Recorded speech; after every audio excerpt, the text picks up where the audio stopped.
Uma igreja aparentemente viva.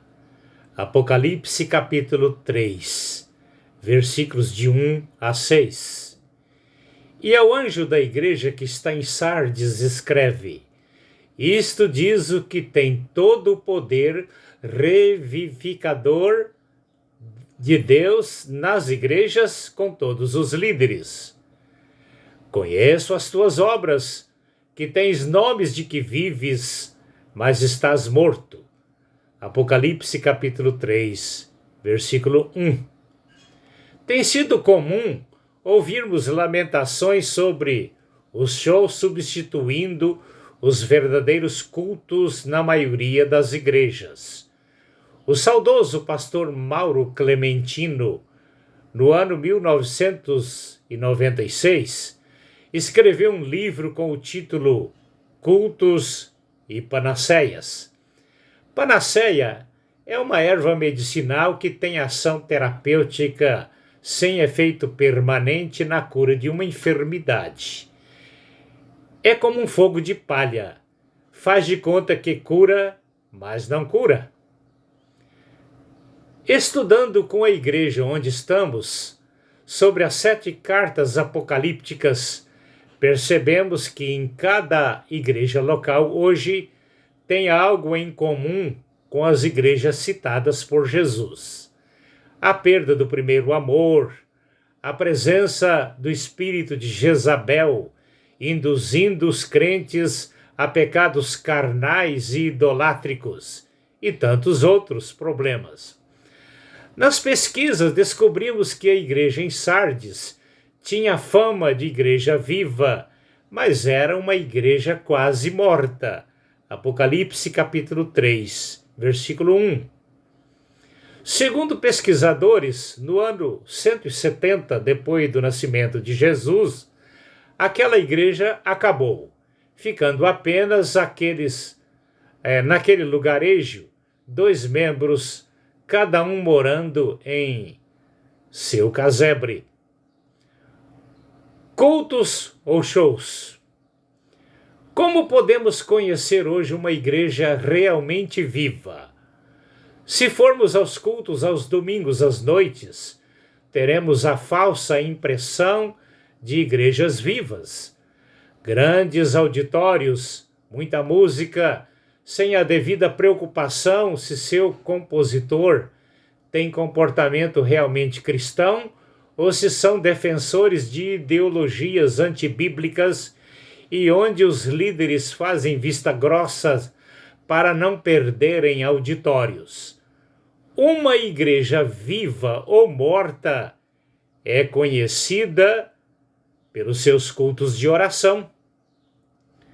Se Jesus chegasse em tais igrejas hoje, talvez usaria as mesmas palavras de exortação que usou em quase todas as igrejas apocalípticas.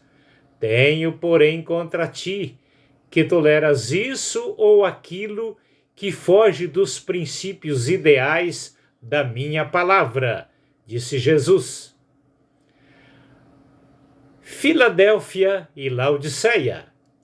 Sem dúvidas, estamos vivendo o tempo destas 2 igrejas contextualizadas socialmente, mas cada uma vivendo lados opostos ao conceito de Jesus Cristo.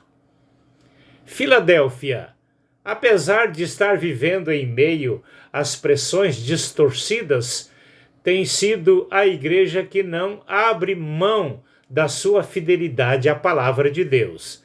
Apocalipse capítulo 3, versículo 10.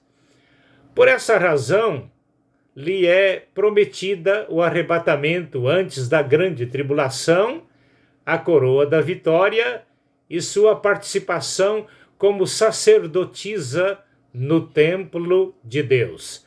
Apocalipse capítulo 3, versículos 10 a 12.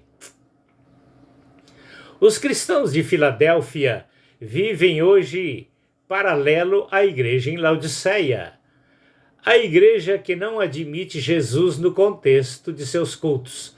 Apocalipse capítulo 3, versículo 20.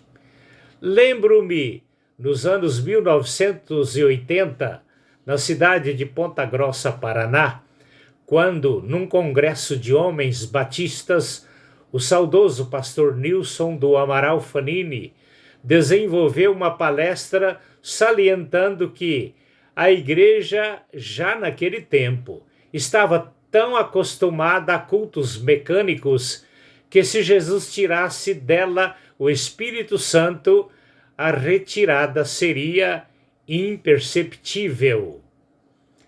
Laodiceia e a fé cristã.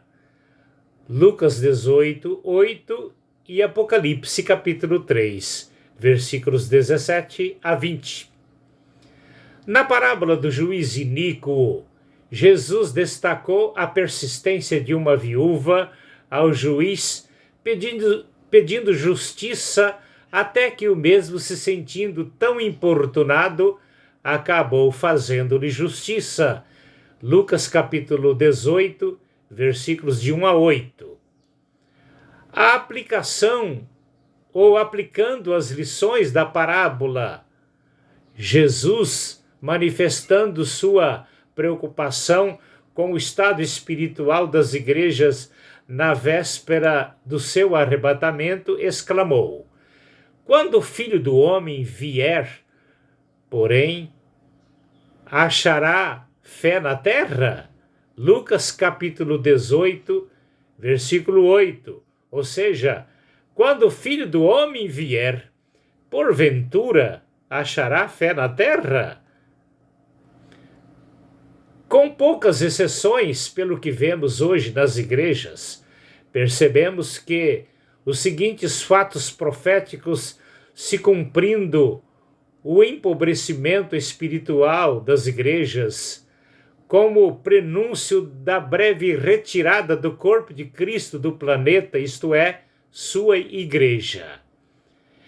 Existem o cumprimento das características das duas últimas igrejas apocalípticas, os cristãos Filadélfia e os religiosos Laodiceia.